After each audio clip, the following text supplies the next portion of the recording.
नमस्कार, मैं हूं आशीष त्रिपाठी आपके साथ और 5 की आंच देख रहे हैं आप। शुरुआत करेंगे इस वक्त की बड़ी खबर से। रायपुर से इस वक्त की बड़ी खबर आ रही है, जहां भारतीय जनता पार्टी के कोर ग्रुप की बैठक जारी है। दरअसल अमित शाह, जेपी नड्डा, बीएल संतोष इस बैठक में शामिल हैं और बैठक में बीजेपी की दूसरी लिस्ट पर चर्चा हुई है।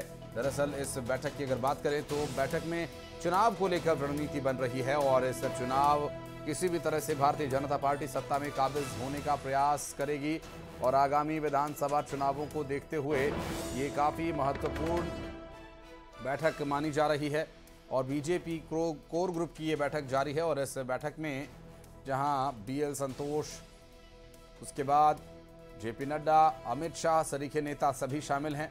रायपुर में ये बैठक इस वक्त जारी है और डिटेल्स इस पर आप तक पहुंचाएंगे। फिलहाल आपको बता दें कि इस बैठक के माध्यम से आगामी विधानसभा चुनावों को लेकर पार्टी चर्चा कर रही है। अगली सूची के बारे में हो सकता है यहां पर कुछ बड़ा डिसीजन, बड़ा निर्णय लिया जा सके ताकि जो अगली लिस्ट है कैंडिडेट्स की वो घोषित की जा सके।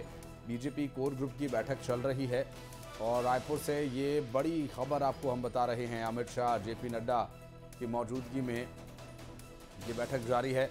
रायपुर से कुछ तस्वीरें भी सामने आई बैठक से पहले की। और इसके अलावा अगर बात करें इस आज की बैठक की तो ये काफ़ी महत्वपूर्ण बैठक है, क्योंकि आज जो चर्चा होगी जिसमें भारतीय जनता पार्टी के रणनीतिकार और चाणक्य कहे जाने वाले अमित शाह आज पहुंचे हुए हैं।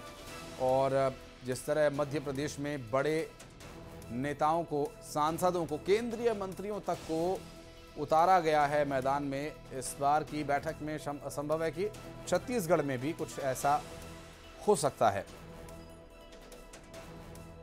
युगल तिवारी हमारे सहयोगी इस वक्त हमारे साथ मौजूद हैं, उनके पास चलेंगे। युगल, रेणुका सिंह, संतोष पांडे और अरुण साव सरीखे सांसद तो छत्तीसगढ़ में भी हैं।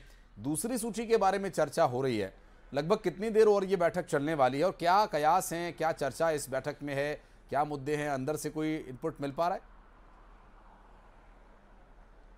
देखिए आशीष, बीजेपी की महत्वपूर्ण बैठक है और इस बैठक में वैसे भी लगभग 7 बजे तक बैठक चलेगी। उसके बाद केंद्रीय गृह मंत्री अमित शाह हैं, वो रवाना होंगे। जेपी नड्डा, खास बात यह है कि जेपी नड्डा भी इस अहम जो बैठक है कोर ग्रुप की उसमें भी शामिल हुए हैं। और 30 तारीख को प्रधानमंत्री नरेंद्र मोदी आएंगे, उसकी समीक्षा की जा रही है। इसके अलावा परिवर्तन यात्रा बीजेपी की चली, तो उस परिवर्तन यात्रा में क्या कुछ खास रहा, किस तरह से लोगों को रिस्पांस मिला और आने वाले विधानसभा चुनाव में किस तरह से बीजेपी मैदान पर उतरेगी। और उससे भी अहम बात यही है कि छत्तीसगढ़ में बीजेपी की सूची फिर से जारी होने वाली है और वो सूची कभी भी जारी हो सकती है, चाहे अमित शाह के रहते हुए भी या उनके जाने के बाद सूची कभी भी जारी हो सकती है। और जैसे जिस तरह से मध्य प्रदेश में दूसरी सूची भी जारी हो गई है, तो यहाँ पर भी दूसरी सूची का प्रतीक्षा सभी को है, बेसब्री से इंतजार सभी जो है वो कर रहे हैं।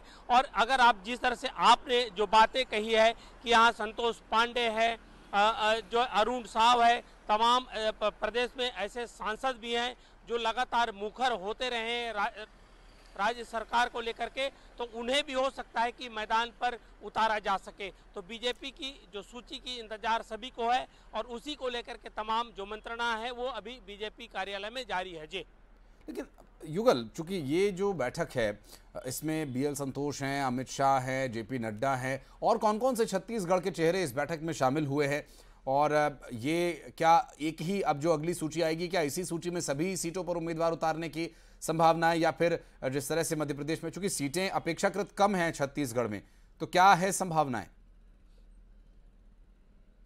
देखिए आशीष, छत्तीसगढ़ को 4 कैटेगराइज में डिवाइड किया गया है, ए बी सी डी। तो ये डी कैटेगरी के जो सीट हैं उनकी सूची जारी की गई है। अभी फिलहाल उम्मीद यही है कि अभी जो सूची जारी की जाएगी उन्हें भी उन सीटों पर होगा नाम जहां पर बीजेपी की हार हुई है। इसके अलावा अगर हम बैठकों की बात करें तो छत्तीसगढ़ के प्रभारी ओम माथुर वहां पर मौजूद हैं, नितिन नवीन जो सह प्रभारी वो मौजूद हैं, पूर्व मुख्यमंत्री डॉक्टर रमन सिंह है, प्रदेश अध्यक्ष अरुण साव है, इसके अलावा जो नारायण चंदेल है नेता प्रतिपक्ष हैं, ये तमाम जो बड़े नेता हैं वो यहाँ पर मौजूद हैं। और इससे पहले भी सर्वे का काम हो चुका है। साथ ही साथ जो पेटियां भेजी गई थी उनको लेकर के भी किस तरह के जो राय आए हैं, चूंकि घोषणा पत्र भी तैयार होना है, तो इन तमाम चीजों को लेकर के मंत्रणा का दौर है वो लगातार जारी है। तो अभी उम्मीद यही है, कयास यही है कि जिन सीटों पर बीजेपी हारी है उन सीटों में प्रत्याशियों के ऐलान है वो कर सकती हैं। 2-4 बड़े नाम जरूर इस सूची में शामिल होंगे। जैसे मध्य प्रदेश में केंद्रीय मंत्रियों को उतारा गया है, तो छत्तीसगढ़ में एक ही जो केंद्रीय राज्य मंत्री है रेणुका सिंह, और इसके अलावा जो सांसद हैं क्या उन्हें मैदान में उतारा जाता है, ये देखने वाली बात है। लेकिन लगातार बीजेपी अब फूक फूक कर कदम रख रही है, और वैसे भी अगर हम देखें तो मनोवैज्ञानिक बढ़त है वो बनाए हुए है, चूंकि बीजेपी की एक सूची जारी हो चुकी है और ऐसे में उनके जो उम्मीदवार हैं वो प्रचार प्रसार में लगे हुए हैं। जी स्वाभाविक है युगल, आप भी नजर बनाए रखें इस डिटेल पर। जब मीटिंग संपन्न होगी उसके बाद भी जानकारी आपसे लेंगे। बहुत बहुत शुक्रिया।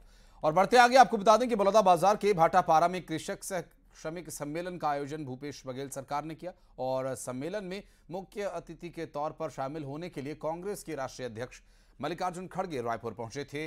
मल्लिकार्जुन खड़गे ने रिमोट कंट्रोल के जरिए हितग्राहियों के खातों में करोड़ों रुपए की राशि ट्रांसफर की। कार्यक्रम में बोलते हुए भूपेश बघेल ने कहा कि ये गांव, गरीब और किसानों की सरकार है। हमने किसानों को हर संभव मदद देने का वादा किया, जिसे हम हर कीमत पर पूरा भी करेंगे। वहीं मल्लिकार्जुन खड़गे ने कहा कि छत्तीसगढ़ में किसानों के लिए जो योजनाएं चल रही हैं उसका लाभ अंतिम व्यक्ति तक पहुंचाया जा रहा है।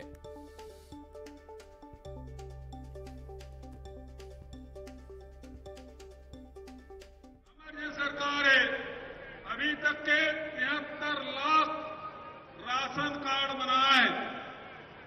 पिछले 5 साल में 20 लाख अतिरिक्त राशन कार्ड बनाए नमन, और 73 लाख परिवार 35 किलो चावल, नमक, ये सब फ्री में देखन। चावल शक्कर है 17 रुपये किलो, और माटी तेल के बारे में हम नहीं की सकते भाई, वो भारत सरकार तय कर। ये 3 जिनिस हम देखन 73 लाख परिवार वही प्रकार से बिजली बिल हाफ योजना के लाभ 43 लाख परिवार उठा थे, और 4000 करोड़ से अधिक राशि सब्सिडी के रूप में, चावल में 14000 करोड़ से अधिक की राशि सब्सिडी के रूप में। उसके साथ साथ लघु और पथ संग्राहक है, तेंदुपत्ता संग्रहण करने वाला है, उनके के खाता में करीब 2,500-3 हजार करोड़ रुपए गए। अभी तक के जिन गोबर विक्रेता है वर्मी कंपोस्ट बनैया है, ये मतलब 3 साल में लगभग 550 करोड़ रुपया की राशि मतलब में। आज छत्तीसगढ़ में ये जो बलौदाबाजार,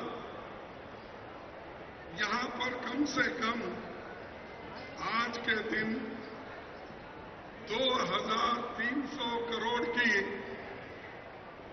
स्कीमें लागू हो गई, और इससे पहले भी जो भूमि पूजन हमने की थी उसका भी 267 करोड़ यहां पर सबको दिया गया, यानी ये कार्यक्रम दिए गए। और ऐसा कार्यक्रम शायद किसी राज्य में भी नहीं होगा, और ऐसा कार्यक्रम मैं कहूंगा 15 साल में रमन सिंह तो देखा नहीं होगा। उन्होंने 15 साल में, हमको मिले सिर्फ 5 साल। जो 5 साल में इतना सब कुछ हम करते हैं किसानों के लिए, किसान मजदूरों के लिए, स्त्रियों के लिए, बच्चों के लिए, सबके लिए हम जब कर रहे हैं, ये देखकर भी शायद बीजेपी वाले हैरान होंगे। और बलौदाबाजार में जमकर बरसे मल्लिकार्जुन खड़गे। बीजेपी पर किया वार, बीजेपी को सिर्फ चुनाव जीतने से है मतलब कहा, और केंद्र सरकार का महंगाई पर कोई ध्यान नहीं। बीजेपी हर वक्त चुनाव की तैयारी में ही व्यस्त रहती है और विपक्षी पार्टी बीजेपी पर खड़गे का तीखा हमला।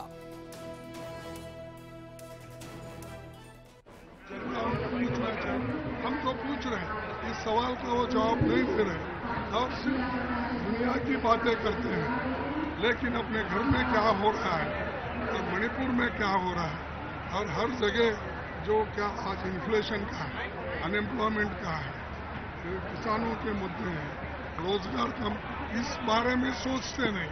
सिर्फ उनका सोच चुनाव में क्या करना। अब इधर पार्लियामेंट चलती है तो इलेक्शन प्रचार करते हैं। और एमपी में बीजेपी ने अपनी दूसरी लिस्ट में 3 केंद्रीय मंत्रियों के नाम दिए और केंद्रीय मंत्री प्रहलाद पटेल को नरसिंहपुर से टिकट दिया गया। और टिकट मिलने के बाद न्यूज 18 ने केंद्रीय मंत्री प्रहलाद पटेल से खास बातचीत की और बातचीत में उन्होंने कहा, जहां उम्मीदवार बनाए जाने पर केंद्र और प्रदेश के नेतृत्व को धन्यवाद तो दिया ही, साथ ही कांग्रेस के आरोप पर भी उन्होंने प्रहार किया और पलटवार किया।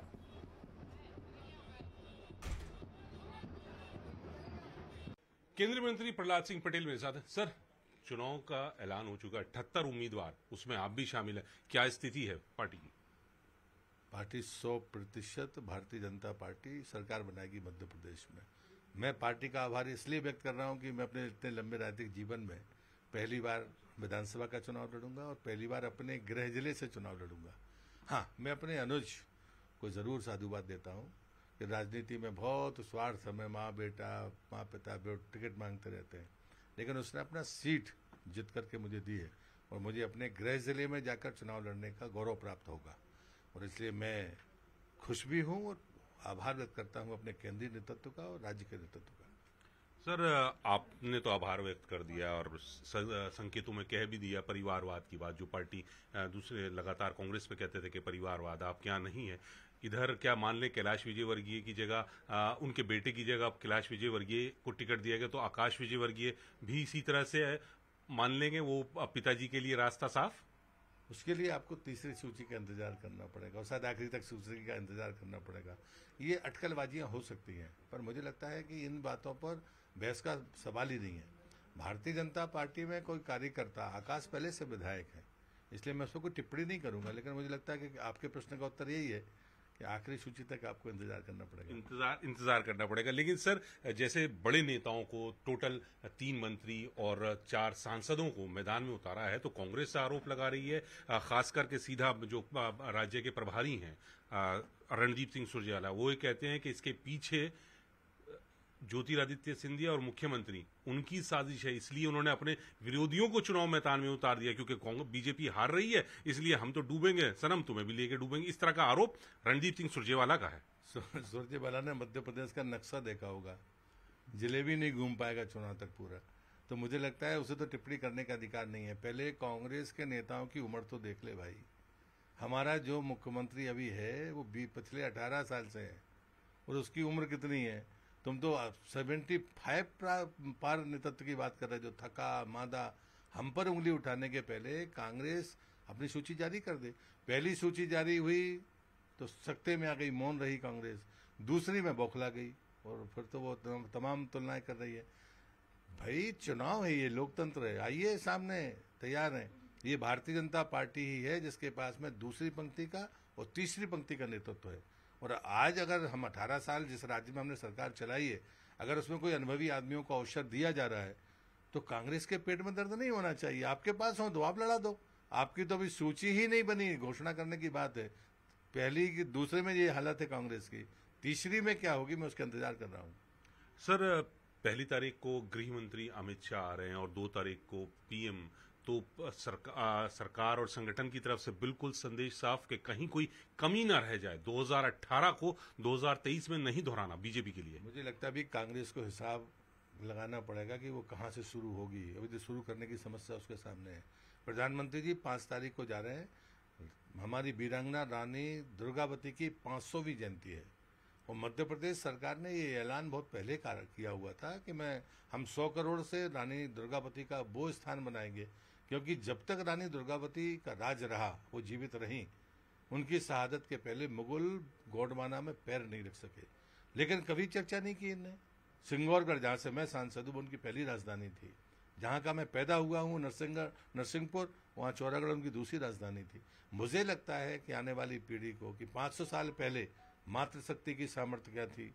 जो अगड़े पिछड़े की बात करते हैं, उस वीरांगना का इतिहास कोई पढ़ेगा तो पता चलेगा कि भारतीय समाज कितना ताकतवर था, जिसमें मातृशक्ति का योगदान कितना है। उस कार्यक्रम के लिए प्रधानमंत्री जा रहे हैं। कांग्रेस इस बात के लिए परेशान है।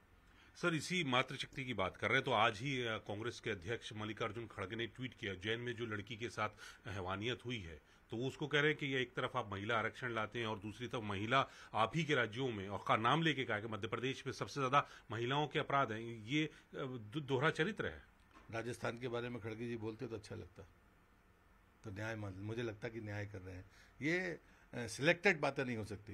पहली चीज तो ऐसे अपराधों पर राजनीति होनी नहीं चाहिए, लेकिन दूसरी बात है कि आपके राज्य में जब होता है तब आप चुप रहते हैं, सनातन पर कुछ होता है तो आप चुप हो जाते हैं। ये तब दोहरा मापदंड नहीं चलेगा।